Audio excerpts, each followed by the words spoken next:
proyek nasional terkait PTSL ini seperti apa, Pak? Jadi PTSL, jadi kita ini ada bermacam-macam kegiatan deh. Ada namanya kegiatan PTSL, ada kegiatan redistribusi tanah, kemudian ada istilahnya sertifikasi aset Pemda. Ini saya nampakkan itu, boleh nanti diambil gambarnya. Kemudian redistribusi ini kegiatan masih ada yang 2019 karena 2019 belum rampung semuanya lalu. Sekarang saya nampakkan karena ini merupakan kegiatan yang dananya bersumber dari APBN. Ya. Jadi ini dana dari APBN, jadi harus kita tampakkan. Yang baru selesai tinggal 2 desa. 2 desa ini kemarin Desa Lohia sudah diserahkan karena tidak istilahnya secara resmi, karena secara resminya di desa lain sudah, tinggal yang tertunggak saja yang belum selesai karena akibat datanya tidak lengkap, belum dipenuhi oleh masyarakat. Jadi hasil pengukurannya sudah ada, sehingga baru kita dapat selesaikan 2019. Ini nampak di hadapan yang untuk PTSL ini 2019. Sedangkan aset Pemda ini ya hasil kerjasama antara KPK, Pemda, dan BPN. Ini ada sekitar kurang lebih 48. Tapi terkait PTSL ini sendiri, sejak kapan kemudian mulai digulirkan di Kabupaten Muna? Kalau di Kabupaten Muna sejak ada, kalau saya tidak salah sejak 2017, 18, 19 dan sampai 2020. Nah, ini. Target untuk realisasinya berapa persen, Pak?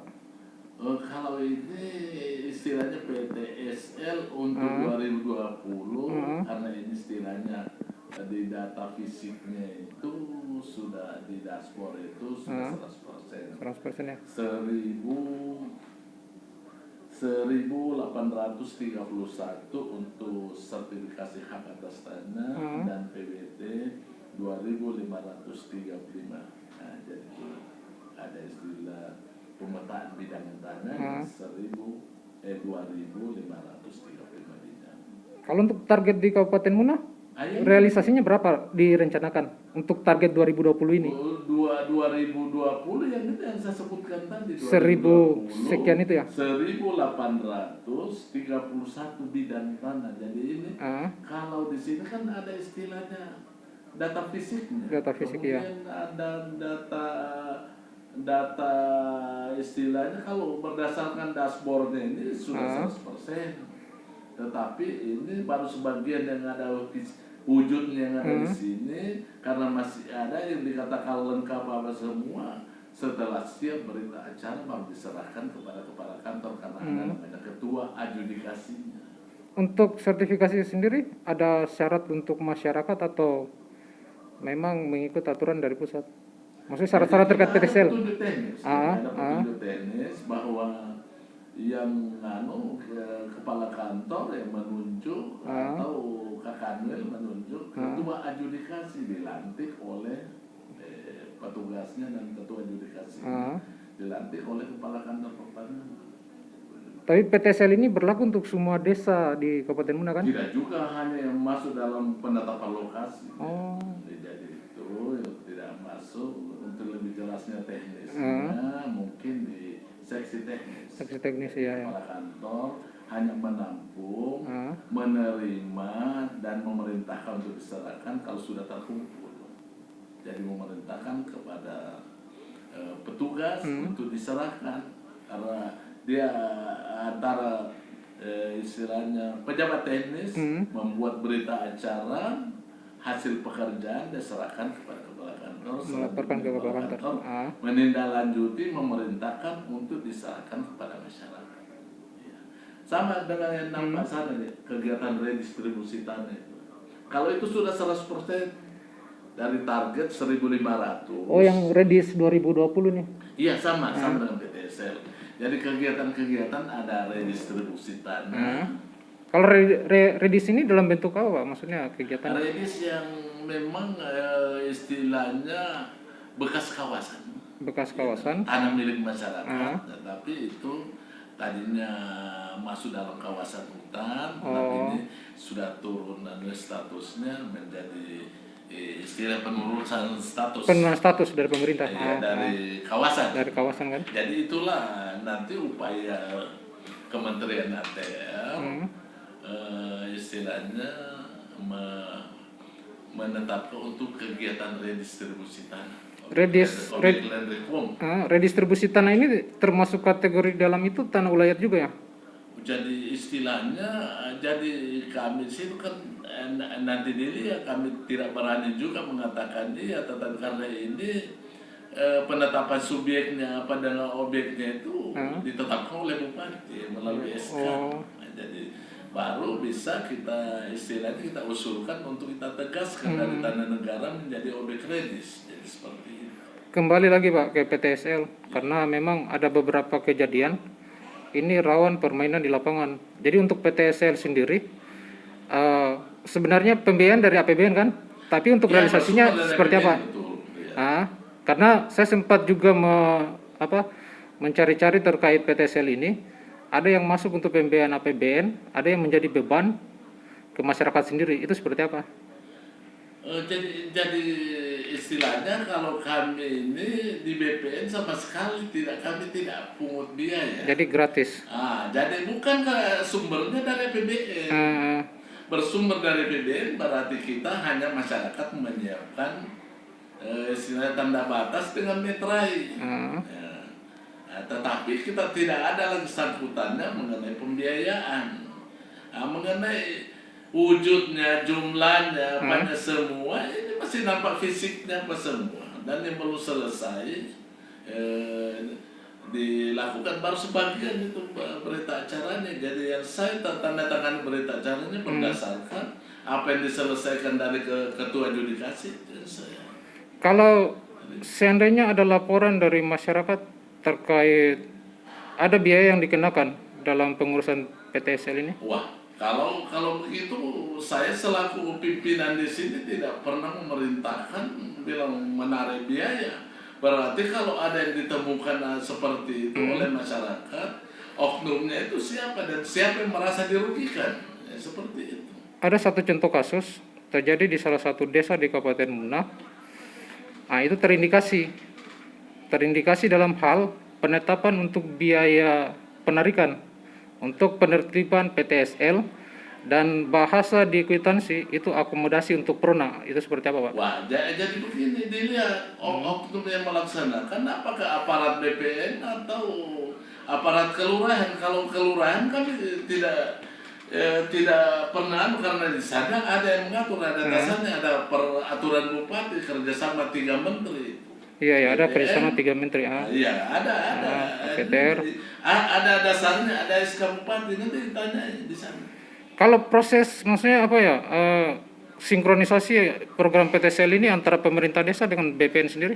Jadi kami masalah biaya kan butuhkannya data saja, kemudian data pemilik tanah dengan surat-surat yang disiapkan. Jadi di luar dari itu bukan menjadi kewenangan untuk BPN? Masalah keuangan kan sudah dianggarkan oleh BPN. Hanya untuk mendukung kelancaran mungkin di kelurahan ada biaya, tapi kami tidak tahu itu karena ada peraturan bupati, memang ada peraturan bupati tindak lanjut daripada SK 3 menteri itu, kerjasama 3 menteri. Kalau indikasinya bisa mengarah ke pegawai Bapak bagaimana? Nanti diwawancarai dulu, saya tidak berani juga katakan seperti itu, kan saya tidak pernah kami mendengar seperti itu, tidak pernah juga, belum ada juga laporan dari masyarakat, jadi bagaimana semua katakannya. Karena informasi yang kita terima, petugas BPN itu kan menginap di kantor Baldesa pada saat melakukan untuk pengukuran, koordinasi dengan desa. Iya.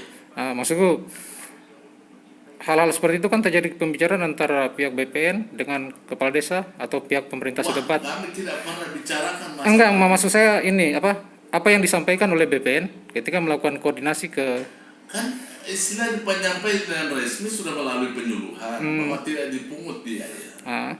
Itu aja. Berarti terkait biaya itu mungkin ada ketentuan lain ya? Mungkin karena adat ketimuran kita menyiapkan makan dan minum apa semua, Ah, kami tidak masukkan di situ.